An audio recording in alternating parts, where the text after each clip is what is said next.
This is the case with the West. They developed disproportionately in the area of brutality. They place a great deal of importance and value in violence as a kind of virtue. They think that they can claim the moral high ground basically by throwing someone off of a cliff. So this is just a characteristic that they have. They're violent. And this, again, in my opinion, most likely originates in their rather squalid, harsh conditions. Their so-called civilization emerged from harsh conditions. I mean, Europe is cold. The climate is harsh.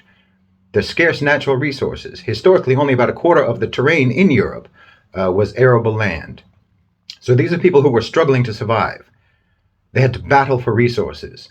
You know, the modern stereotype of Westerners as being soft and pampered and prosperous and so on. This is truly a modern concept because that has not at all been their history. Material resources became intensely important to them. And whatever means expedited the acquisition of resources, by definition, that was good and admirable. And as I've talked about, the Europeans did not have in their various pagan belief systems any guidance that could enable them to cope with the relative deprivation of their societies. We know that they prioritize the successful acquisition of material resources. And this is the highest good for them. So it doesn't matter for them, it doesn't matter to them that this acquisition is achieved by means of savage oppression, if it's achieved by deceit or treachery or theft. If violence or cunning can succeed, then success is all that matters. If violence and cunning succeed, then it also necessarily means in their minds that peacefulness and honesty are impractical virtues. And an impractical virtue is the same thing as a vice in their mind. In other words, if it prevents you from acquiring resources, then it is categorically inferior and wrong. And that will apply to any real civilized values, whether it's peacefulness or honesty or wisdom or restraint or sacrifice or compassion or honor or what have you. None of these virtues deserve respect in their eyes if they hinder you from conquest and pillage. This attitude would be further cemented by the fact that their approach enables you to conquer and pillage genuinely superior cultures and civilizations who adhere to those so-called impractical virtues. If you were truly better than us, in other words, we wouldn't have your stuff. We wouldn't be able to take all your things. We wouldn't be able to take you over.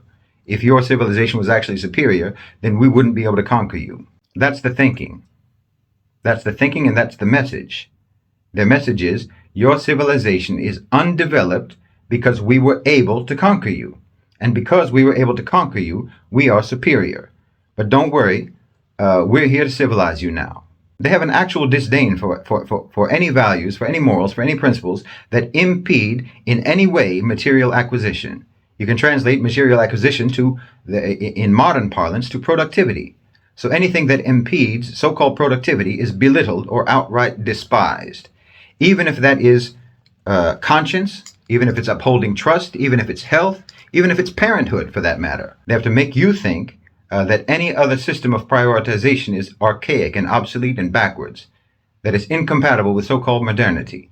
And modernity, when they say it, just means sociopathic materialism, which treats moral values and principles as decorative extras that should never interfere with so-called productivity. Their whole so-called civilization developed and has been driven by an obsession with material deprivation, which evolved into a sanctification of anyone who successfully acquired abundant material goods and resources, whoever has amassed wealth.